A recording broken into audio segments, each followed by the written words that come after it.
and welcome to the Business Doctor TV Talk Show. I'm your host, Dr. Stephen Kalaluhi, and I'm excited that you're here because we are continuing our discussion on what it takes to build a great business. In studio with me, I have some phenomenal experts who are passionate and committed to helping you build a flourishing and thriving practice. Joining me today, I have the trustee and senior advisor of True Trust Services, Ryan Lashley. Welcome.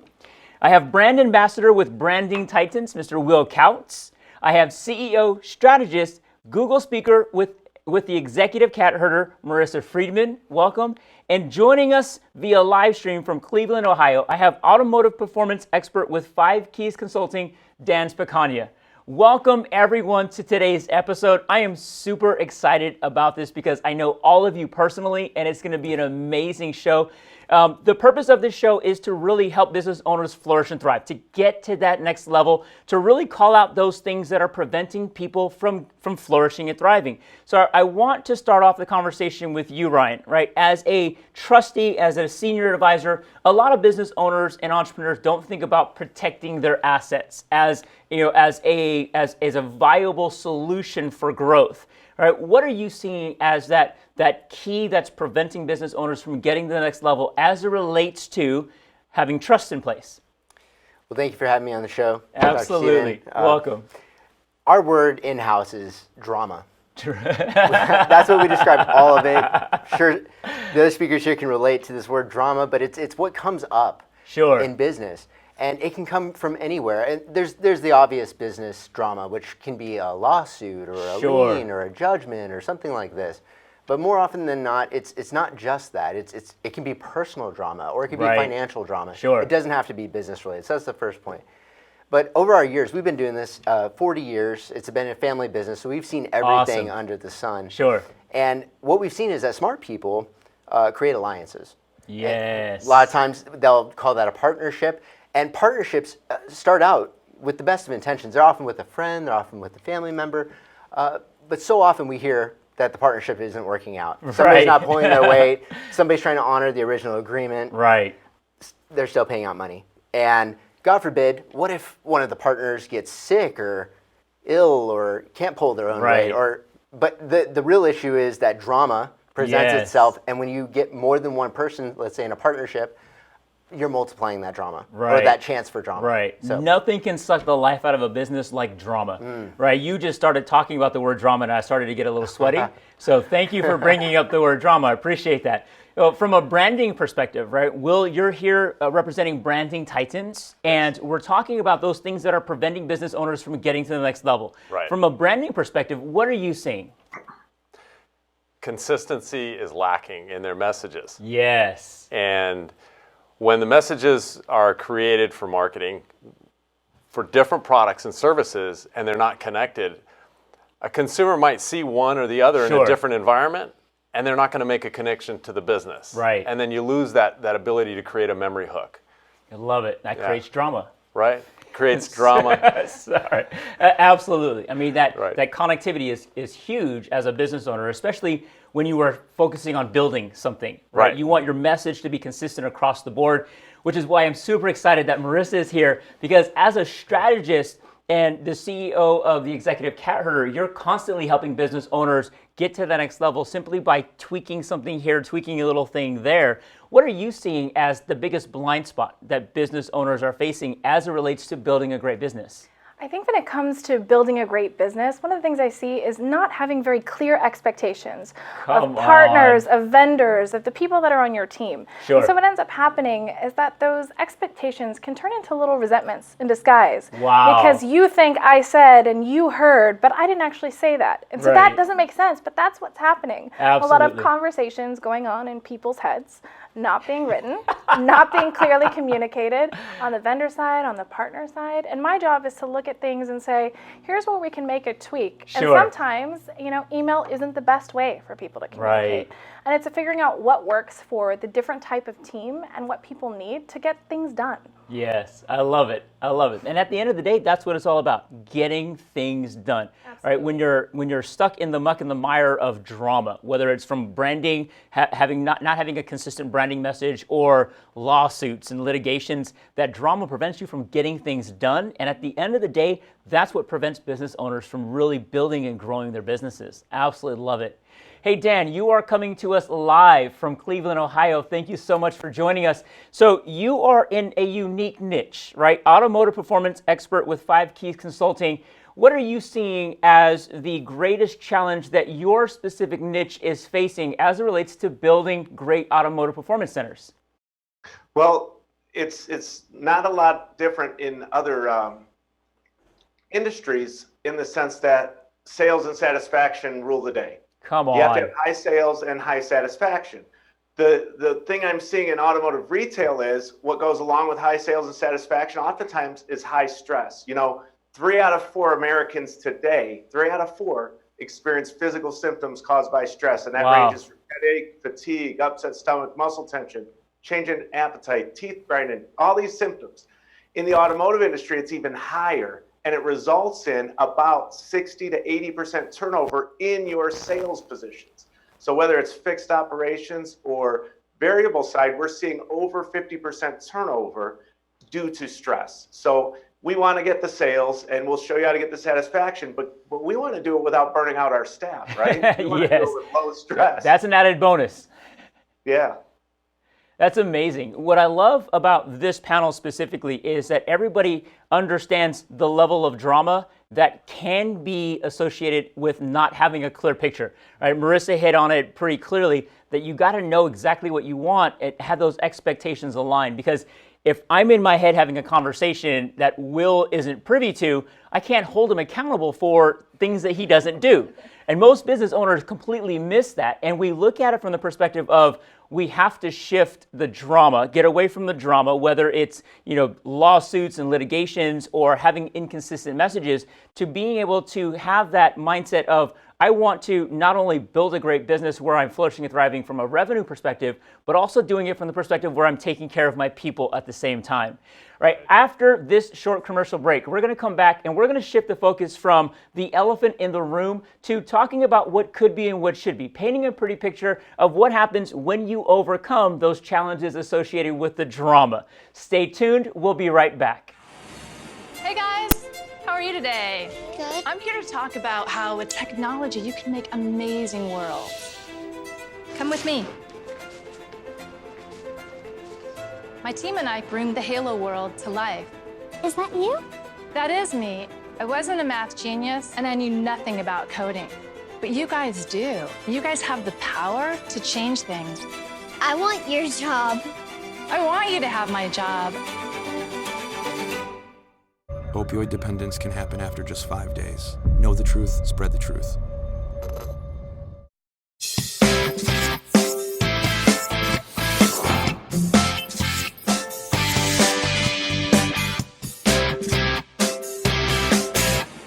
Hello and welcome back to the Business Doctor TV talk show. I'm your host, Dr. Stephen Kalaluhi. I have an amazing panel here with me today talking about what it takes to build a flourishing and thriving business.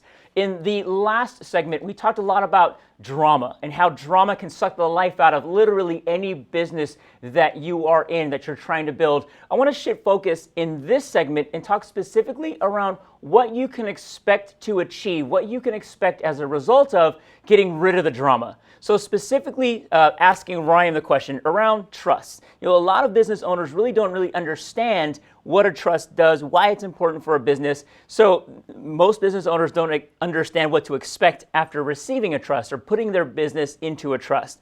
Would you mind sharing with us a little bit about what a business owner can expect to see as a result of protecting their assets with a trust? Certainly, certainly.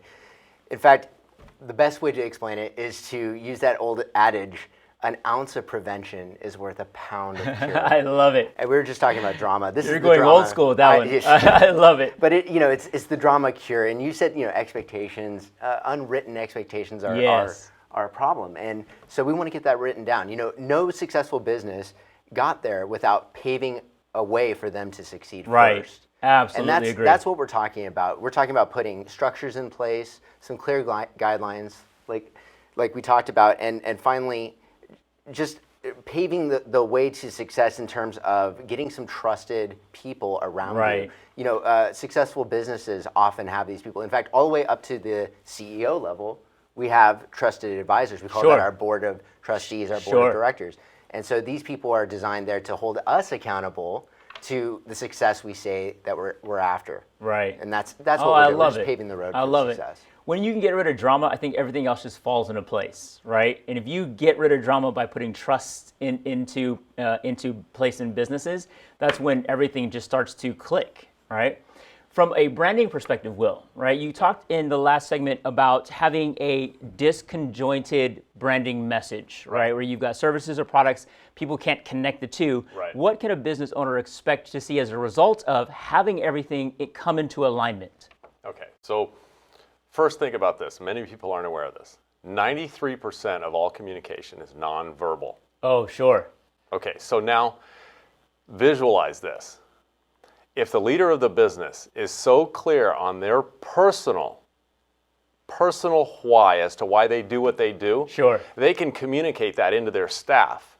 That's going to inspire the staff to something they can accomplish, delivering quality that the business owner is looking for, delivering on products and services, so that the staff is performing to their expectation. Then, because of that, the staff is going to subjectively connect with all of the vendors that they work with. The vendors are going to feel a difference in that business. And as they feel that difference, there's going to be some loyalty created. As that's all developing, they're going to be a company that's going to go the extra mile. Love it. And that end result is all to the benefit of the consumer.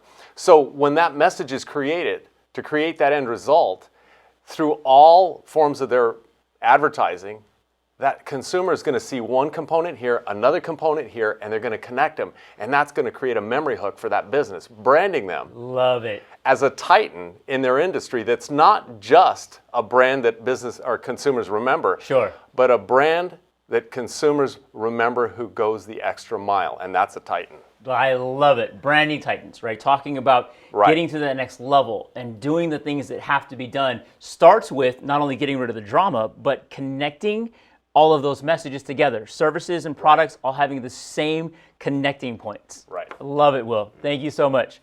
Marissa, same question, right? We talked about alignment. We talked about expectations, non-verbally communicated, like those types of things that go on in our heads. Where are you at as far as what a client or a business owner can expect to receive as a result of having all of these things come into alignment? I think when we talk about alignment, I always look at a business as having a triangle. And so oftentimes I meet people that are incredibly purpose-driven, very passionate, but they're neglecting looking at that profit statement. Or the reverse, they're focused on profit and purpose, but they're not looking at their passion. And so when we can align all three of those, what we create is a synergy that works really well in the organization. The second thing that I look at, because I do work with groups of CEOs, is I tend to ask them, do you judge your deliverables for your organization based on your intent? And they say, absolutely. And I have them close their eyes. And I said, now how many of you judge your teams based on their actions? And they raise their hands. Love it. And so what happens is we find a lot that in leadership, the top levels are judging based on their intent. Now what would happen if they judged their entire organizations based on their intent, not their actions? Or hold themselves accountable. And that's the conversation is either everyone is judged by intent, or intent and action. And so there can't be two sets of rubrics for success. It has to be aligned. And I think that's where you get to that triangle. That profit, passion, and purpose all aligned together is what's going to create lasting impact. I love the triangle analogy, right? I'm a very visual person. You paint a pretty picture of what to expect. When all three of those legs of that triangle come into play, you build a flourishing and thriving business. And I love, you mentioned the incongruencies, right? When there's incongruency, it creates a lack of communication. It creates the drama that Ryan was talking about earlier. And that's what prevents business owners from getting to this level. It's as simple as having that congruency from the top level all the way down, judging everybody by the same rubric like you mentioned, and being able to focus on those three legs of that triangle. That's beautiful. Thank you for sharing that. I appreciate it. Dan, so we're talking about the automotive industry as specifically, but business owners as a whole. What can we expect to receive as a result of creating an environment where the culture is focused on the customer experience? Yeah, so the automotive world is people and process. Maybe you have good people, but you have the wrong process. Sure. Maybe you have the right process, but you got the wrong people in the wrong positions. Either way, you're going to fail. And, National Automobile Dealers Association, we're all looking at the top 20, how to get in that top 20. Sure. But what about getting in the top 20 and maintaining your staff? So integration to me is when your mission, vision, and values are in perfect alignment with your people and your processes. And so what we do is help people get that in alignment so that they're not out of integrity. Imagine if you were in the top 20% and you had higher employee retention. You didn't have to train a new sales staff every March. Right. Imagine what that would do. Imagine if people actually wanted to be part of your team. You would attract the best talent. And your customers would be happier. You'd have more profits as a byproduct. In the book, I wrote a book called Apple Tree Leadership. Right. I asked the question, right? What is the purpose of an apple tree? And then we get the common answer is, well, to produce apples, but it's not. And that's what too many managers in automotive are doing. They're producing apples, right. 30-day apples, production. The purpose of an apple tree is to produce other apple trees. Oh, I love it. I love it. Hey, on that note, we're going to take a short commercial break. When we come back, we're going to continue on this discussion because I love the use of the word "and." Right? When you have all these things in place, you can do what you're doing and be profitable and be on purpose and be passionate and bring all of these things together. We're going to take a short commercial break. You're watching the Business Doctor TV Talk Show with Dr. Stephen Kalaluhi. We'll be right back. Stay tuned. Put the keys down, Kevin. But I'm going to drive home. There are several warning signs present that you shouldn't be driving. My text-to-emoji ratio has gotten a little out of hand. A little? Yep, I'm definitely going to call a ride home. First time I tried Vicodin, and it was laying around my mom's house. I didn't know they'd be this addictive. I didn't know how far I'd go to get more. Opioid dependence can happen after just 5 days. Know the truth, spread the truth.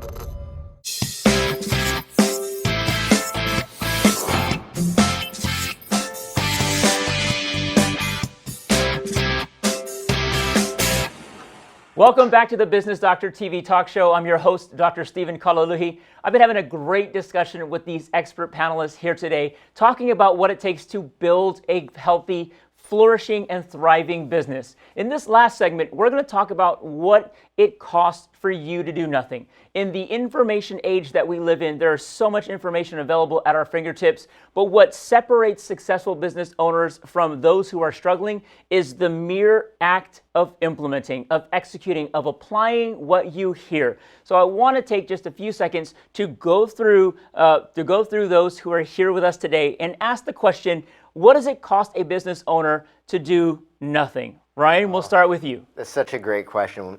The cost of doing nothing. I always ask, how much of the money that you've built and invested do you want to keep? Wow. All of it, please. And thank you for saying that, but we say that, but then we don't do anything. Sure. And so prevention is such a powerful cure to the drama problem that I brought up. So if you're not going to take that step in the beginning, you're essentially telling me with your actions, like we talked about body language and nonverbal communication, that you don't want to win. Wow. So you need to prove to yourself first, and then prove to the rest of us that you want to win. Love it. Because successful businesses, they pave the way to their success. They put accountability structures in place, clear communication, and we believe a board of trustees and directors to ensure that success, to ensure that they really accomplish what they're meant to. I love it. I love it. Thank you. Will, cost of doing nothing. Well, let me tell a little story. In 2002, a big golf company called Kautz was producing 1 million titanium club heads a year. In 2004, they closed their doors. Wow. So in a 2-year span, they lost their market. They were gone. And without preparing for the future with an intention of being remembered and connecting emotionally, any business can be gone that quick. So the cost of doing nothing is disappearing. Yeah, that's a huge cost. They could do nothing. Yeah, that's right. Wow. Marissa, please, cost of doing nothing. Cost of doing nothing is really simple. Having had the chance to go to multiple countries, continents, multiple languages, all of the things, here's what you need to know. if you keep doing what you're doing and don't make any changes, you'll get what you've always get, and then you can't get upset, and that's it. I love it. I love it. Dan, apple trees versus producing more apples. What's the cost of doing nothing? If you stay with the 30-day mindset, just get through the month, you're going to continue to reap the worst results. Not the same, because everything's advancing. And when we lose one employee in the automotive world, a producing employee, we lose 30% of their annual pay. That means a $50,000 salesperson who quits you costs you $15,000 of net money. So you have to sell $300,000 in gross profit to make up for that one employee quitting you. Wow. The costs are astronomical, right? That's amazing. That is amazing. First of all, I want to thank all of our panelists for being here today. Ryan, Will, Marissa, Dan, thank you so much for joining us on this episode. I want to encourage you to continue to tune into Roku, Apple TV, Amazon Fire TV, and Edge of America Network Television as we continue to drop these episodes on a weekly basis. You've invested 30 minutes of your time to build your business. I also want to encourage you to log into buildgrowscalerepeatbook.com to download your free digital copy of my latest book. And on behalf of Edge of America Network Television, my name is Dr. Stephen Kalaluhi. You've been watching The Business Doctor TV. Until next time, have a great day and be awesome on purpose.